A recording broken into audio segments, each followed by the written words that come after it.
Welcome to Us Crazy Christians, where we uncover Christian myths and Bible misinterpretations with common sense Christianity. I'm your host, William E. Smith, and today we're going to talk about the end times. Stick around. Is it possible that the end times was talking about an event that was approaching the first century church or the first century Christians and is currently in our past? Let's examine it. In the book of Daniel, Daniel's end time prophecy talks about a lot of the same things that Jesus prophesies about. But God tells Daniel to seal up the prophecies because they are not near, they are far off. Think about that. But in the New Testament, Jesus' prophecies and Revelations, Peter's prophecies, they all say the end is near, it's coming soon, shortly, etc. As a matter of fact, in the book of Revelations, John is told to not seal up the book because the time is near, the time is at hand. Let that marinate. Habakkuk chapter 2 says that the vision of the end times is for an appointed time. And though it will take a while, wait for it. Again, Habakkuk is an Old Testament prophet many years before Jesus was ever born. And when he's given his end time prophecy, he is told to wait for it. Although it may take a while, juxtapose that to the New Testament prophecies, all which say coming soon, in this generation, shortly, at hand, at the door, near.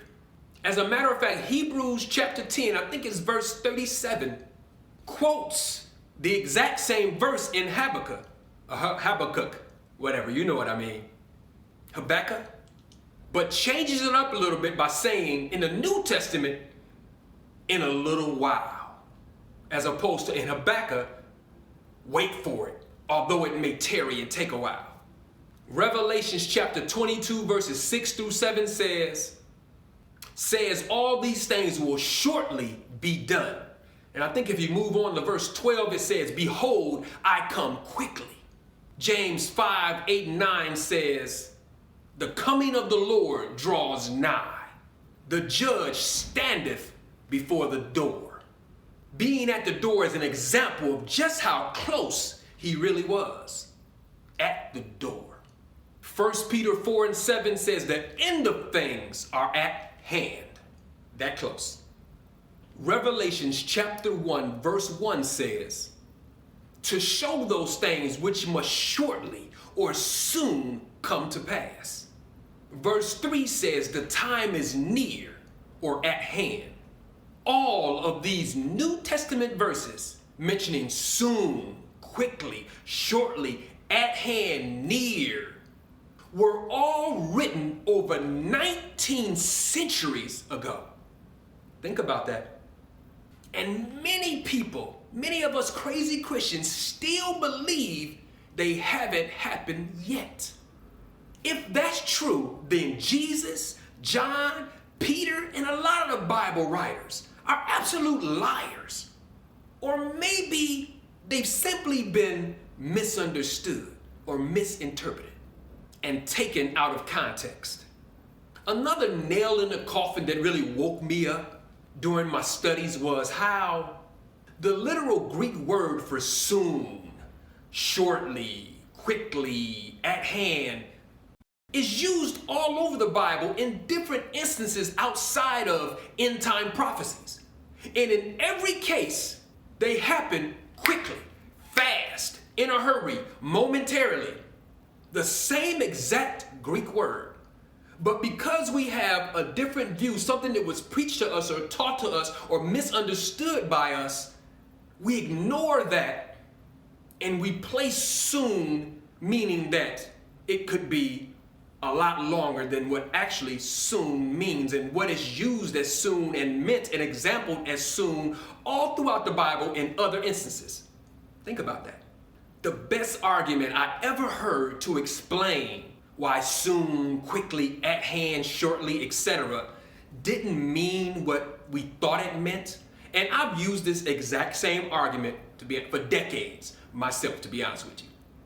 And that argument is that, I think it's 2 Peter chapter 3, where it says that 1,000 years are as one day with the Lord.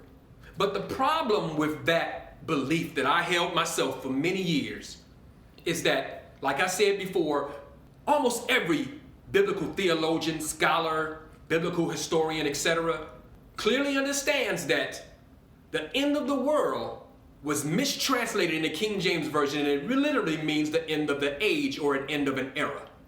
And although many of the Bible theologians, scholars, and everything may disagree on exactly when that era or that age begun, we can simply take the furthest distance that anybody can agree on, which begins at Adam and ends at Jesus.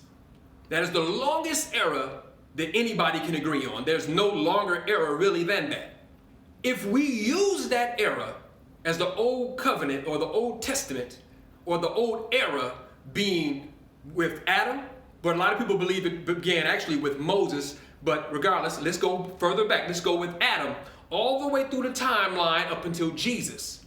Once Jesus is on the scene, he then, and so does every apostle, prophet, and Bible writer after him, say that the end is near. It is here, it is at hand, it is quickly.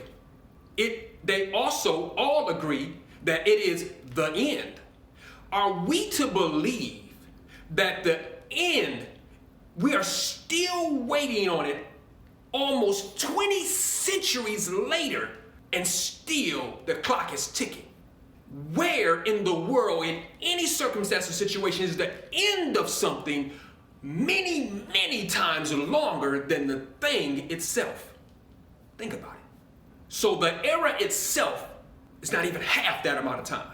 That doesn't even make logical sense. Let's use our common sense Christianity, pray about it, meditate on it, research it for yourself, and decide for yourself. Again, we're not trying to make up your mind. We just want to present some ideas, some thoughts, plant some seeds, and if it's fertile ground, if it makes sense, it'll grow. If not, throw it aside. No big deal. We don't have no problem being wrong. We've been wrong before. Like I said, I preached the alternative view for the majority of my life.